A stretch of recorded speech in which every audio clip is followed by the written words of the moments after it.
Krishnapatnam port కట్టేటప్పుడు మనం జువ్వలదిన్నెలో ఒక ఫిషింగ్ హార్బర్, అలాగే కృష్ణపట్నంలో యువతల వైపు ఒక ఫిషింగ్ జెట్టి నిర్మాణం చేయాలని ఆ రోజు అనుకున్నాం. కొంత జరిగినాయి, ఆగిపోయినాయి. మరి నువ్వు పూర్తి చేసావా? నువ్వు పూర్తి చేయలేదు. ఎక్కడ వేసిన గొంగడు అక్కడే వదిలేసావు. ఇవాళ అధికారంలోకి వచ్చాక ఆ ఫిషింగ్ హార్బర్ని జువ్వలదిన్నెను పూర్తి చేసి ఇవాళ దాన్ని ప్రారంభిస్తాము, దానిలో పరిశ్రమలు తెస్తాము.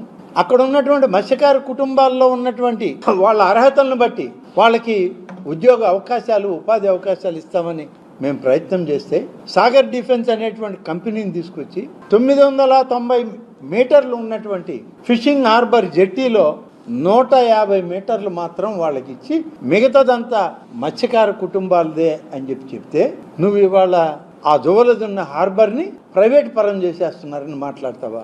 నువ్వు ఏం చేసావు, ఏం చెప్తున్నావు అసలు? నువ్వు ఇవాళ దాన్ని చూడడానికి వస్తాడట, మత్స్యకారులకు వాస్తవాలు చెప్తాడట. మత్స్యకారులు కళ్ళ ముందు కనబడుతుంది అక్కడ 950 మీటర్ల జట్టి. అది ఆ 950లో 150 మాత్రమే వీళ్ళకి ఇస్తున్నారు. 800 మీటర్ల జట్టి మత్స్యకారులదే. అక్కడ ఉన్నటువంటి భూమిలో 20 ఎకరాలు 22 ఎకరాలు మాత్రమే సాగర్ డిఫెన్స్ కంపెనీకి ఇస్తున్నారు. మిగతా భూమి అంతా మత్స్యకారులకి, వాళ్ళ ప్రయోజనాలకే.